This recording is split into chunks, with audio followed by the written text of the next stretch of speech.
एक समय ऐसा आएगा जब जो चीजें आपके ऊपर प्रभुता कर रही हैं आप उनके ऊपर प्रभुता करने लग जाएंगे यीशु के नाम में। परमेश्वर का वचन कहता है कि हमारा उद्धार अच्छे कामों से नहीं हुआ, अच्छे कामों के लिए हुआ है। We are not saved by good works, we are saved for good works. क्योंकि मैंने उद्धार पा लिया है, क्योंकि मैं परमेश्वर का बेटा हूं, इसीलिए मैं पवित्रता में जीता हूं। आमीन। चलिए यहाँ पे देखते हैं प्रभु यीशु मसीह क्या कह रहे हैं। यूहन्ना 6 उसकी 37वीं आयत में लिखा है, जो कुछ पिता मुझे देता है वह सब मेरे पास आएगा।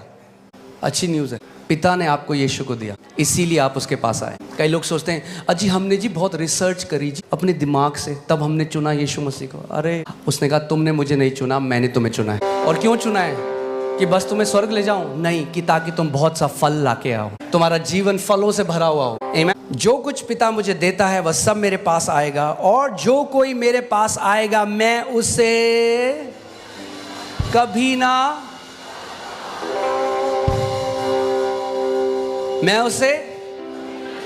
ना निकालूंगा।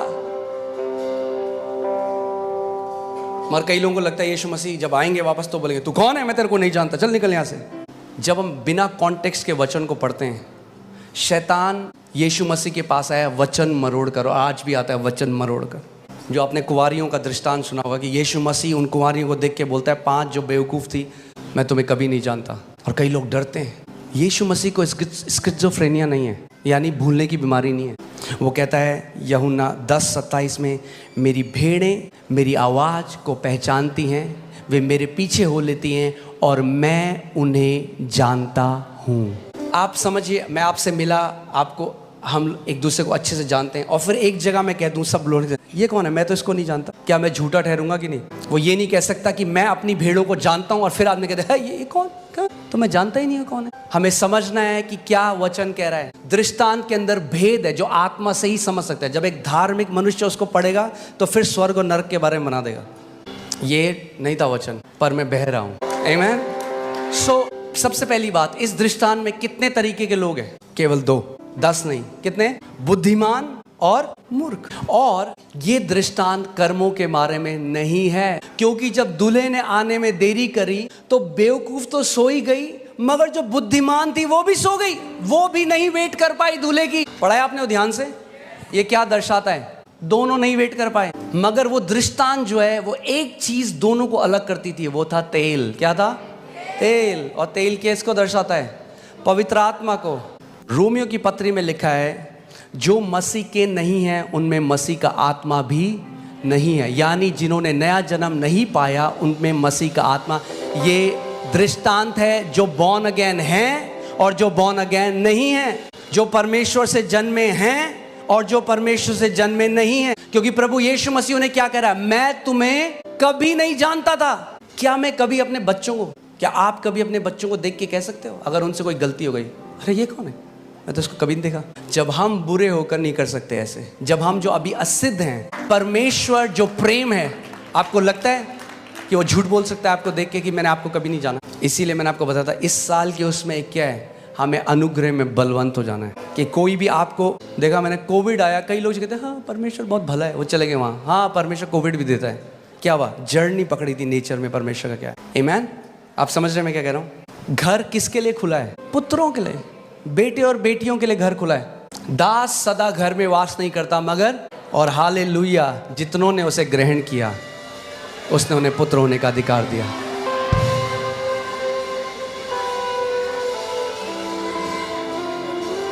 जब कभी शैतान आपके मन में डाउट करे, याद रखना God's grip is tight on me. परमेश्वर की ग्रिप बहुत टाइट है मेरे जीवन में। आमीन। हालेलुया। ओके, आगे। जो कोई मेरे पास आएगा उसे मैं कभी ना निकालूंगा। कभी का मतलब पता है आपको? इब्रानी में पता है? कभी मतलब कभी, यानी सेकंड कमिंग में भी कभी ना निकालूंगा, क्योंकि मैं अपनी इच्छा नहीं वरन अपने भेजने वाले की इच्छा पूरी करने के लिए स्वर्ग से उतरा हूं। तो वो कह रहा है मैं अपनी इच्छा नहीं, मैं पिता की इच्छा। अब पिता की इच्छा क्या है? ध्यान से सुनिए इसके बाद। और मेरे भेजने वाले की इच्छा ये है, क्या है मेरे भेजने वाले की इच्छा? ये है कि जो कुछ उसने दिया है उसमें से मैं कुछ ना खोऊं। कुछ ना खोऊं।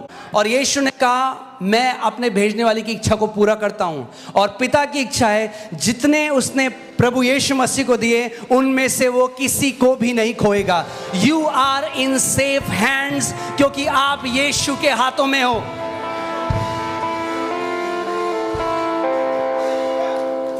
आप बोल्डली इस बात को कन्फेस कर सकते हो, मेरी इटर्निटी सिक्योर है मेरे कर्मों की वजह से नहीं, उस बलिदान की वजह से, उस लहू की वजह से, और पवित्र आत्मा की सील जो परमेश्वर ने लगा दी है। आमीन।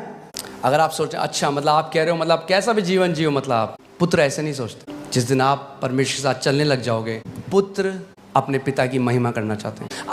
अब हम क्यों हम एक सही जीवन जिए? इसलिए कि नहीं जिएंगे तो परमेश्वर हमें नरक भेज देगा? नहीं, इसलिए कि अब हम प्रभु यीशु मसीह को रिप्रेजेंट करते हैं, अपने पिता को रिप्रेजेंट करते हैं। हमारा फियर अब नरक नहीं है, हमारा फियर पता है कि हम अपने पिता के दिल को नहीं दुखाना चाहिए। We don't want to grieve his heart. आग नहीं है, उसका दिल है। And to bring him glory and honour. आमीन। गलातियों 3:26, क्योंकि तुम सब उस विश्वास के द्वारा जो मसीह यीशु पर है क्या हो? परमेश्वर की संतान हो। क्योंकि तुम सब उस विश्वास के द्वारा, कैसे बने हम मसीह यीशु की परमेश्वर की संतान? विश्वास के द्वारा जो हमने मसीह यीशु पर किया। हालेलुया। याद रखना, परमेश्वर की कह रहा मैं नहीं छोड़ूंगा, ना तुझे कभी छोड़ूंगा ना कभी त्यागूंगा। पतरस ने तो 3 बार इनकार कर दिया था उसने तब भी नहीं छोड़ा पतरस को। आपको लगता है आपको छोड़ देगा? कभी नहीं। इतना बड़ा बलिदान उसने दिया हम लोगों के लिए। क्यों अब हमें ऐसा जीवन नहीं जीना जो पाप में है? क्योंकि वो हमारे पिता को महिमा नहीं देता, क्योंकि वो उसके दिल को ग्रीव करता है। बाइबल बताती है अब पुत्रों के लिए जिनके पास पवित्र आत्मा है, पवित्र आत्मा को ग्रीव मत करो, शोकित मत करो। अगर मेरे कुछ करने से मेरे को पता है मेरी वाइफ ग्रीव होती है, और ये ग्रीव नॉर्मल नहीं है कि थोड़ा सा बुरा माने, ग्रीव मतलब उसको चोट पहुंचती है उसके दिल। अगर मैं कुछ ऐसा करता हूँ, फॉर एग्जाम्पल मैं घर पे शराब पीता हूँ और मेरी पत्नी को ग्रीव करती है वो चीज़, और अगर मैं उससे सच्चा प्यार करता हूँ तो मैं क्या करूँगा? मैं उसको छोड़ दूंगा। क्यों? क्योंकि मैं उसको ग्रीव नहीं करना चाहिए। ये अब पिता और पुत्रों के रिश्ते के बारे में, उस प्रेम के बारे में जो उसने हमसे की। आमीन। बहुत ज़रूरी है कि हम लोग स्पिरिचुअली मैच्योर हो, क्योंकि हमें समझना है इक्वेशन में केवल परमेश्वर और हम नहीं, कोई और भी है जो आपका दुश्मन है। क्यों यीशु मसीह ने अधिकार दिया? क्यों दिया अधिकार? बिकॉज कोई है जो आपके विरोध में है। परमेश्वर का वचन पहला पतरस 5:8-9 में कहता है कि शैतान फाड़ने वाले सिंह की तरह खोज रहा है मौका कि कैसे आपको फाड़े। इसीलिए प्रभु यीशु मसीह ने हमें क्या दिया? अधिकार दिया। मगर आप अधिकार में नहीं चल सकते अगर आप स्पिरिचुअली मैच्योर ना हो, अगर आप आत्मिक रीति से बढ़े ना, अगर आप एक बच्चे बन के रहें। देखो बाइबल क्या कहती है, 8वीं आयत लगाइए, सचेत रहो और जागते रहो, क्योंकि तुम्हारा विरोधी शैतान गरजने वाले सिंह की नाई इस खोज में रहता है कि किसको फाड़ खाए। आपका पिता आपकी तरफ है, आपकी भलाई चाहता है, मगर कोई और है जो आपको नाश करना चाहता है। इसीलिए हमें स्पिरिचुअली मैच्योर होना है, इसीलिए हमें प्रार्थना में जीवन जीना है, इसीलिए हमें हमारी फास्टिंग एक लाइफस्टाइल होनी चाहिए। क्यों? क्योंकि हम इस शरीर में परमेश्वर से ब्राउनी पॉइंट पाने के लिए नहीं कि परमेश्वर मुझे और कुछ मिला, उसने पहली मिरास दे दिया, मगर आप अपने अधिकार में बढ़ सके। क्योंकि देखिए यहाँ क्या लिखा है, रोमियो 8:16 और 17, आत्मा आप ही हमारी आत्मा के साथ गवाही देता है कि हम परमेश्वर की संतान हैं। आप देख रहे हैं बाइबल में बार बार पौलुस इस बात को लिखता है कि हम क्या हैं? परमेश्वर की संतान है। और कई बार जब हम पढ़ते हैं संतान, लोग इसको टाइटल की तरह सोचते हैं कि मैं परमेश्वर को पिता कह रहा हूँ। वो टाइटल में पिता नहीं है, वो असली में पिता है और बेस्ट पिता है। आत्मा आप ही हमारी आत्मा के साथ गवाही देता है कि हम परमेश्वर की संतान हैं, और यदि संतान हैं तो क्या हैं? तो वारिस भी हैं। अगर आप परमेश्वर की संतान हैं तो आप वारिस भी हैं, वरन परमेश्वर के वारिस और मसीह के संगी वारिस, जबकि हम उसके साथ दुख उठाएं उसके साथ महिमा भी पाएं। ये किस दुख उठाने की बात कर रहा है? बीमार होना नहीं, गरीब होना नहीं, ये बात कर रहा है परसिक्यूशन। जब लोग आपको सताएं कि आप मसीह के हैं, जैसे उन्होंने मसीह के साथ किया। बोलिए मैं संतान हूं, इसीलिए मैं परमेश्वर का वारिस और मसीह का संगी वारिस हूं। सो कितने लोग यहाँ जानते हैं कि आप वारिस हो? वारिस हो किस चीज के? वारिस हो सब कुछ जो परमेश्वर का है। आमीन। मगर आप गलातियों 4 में देखते हैं, अब देखिए पौलुस क्या कह रहे हैं, मैं ये कहता हूं कि वारिस जब तक बालक है, यद्यपि सब वस्तुओं का स्वामी है, तो भी उसमें और दास में कोई भेद नहीं। इसीलिए हमें वचन में रहना है, इसीलिए हमें प्रार्थना करनी है, इसीलिए हमें प्रभु में एक सही जीवन जीना है। क्यों? क्योंकि अगर आप बच्चे रहेंगे, यद्यपि आप वारिस हैं, सारी वस्तुओं के स्वामी परमेश्वर ने आपको ठहरा दिया, फिर भी एक दास की तरह जिएंगे आप। और ये जो वर्ड बालक यहाँ पे है, ये शब्द है जो ग्रीक भाषा में जिसको कहते हैं नीपियोस, एक शब्द है नीपियोस, यानी वो बच्चा जिसने अभी तक बोलना नहीं सीखा।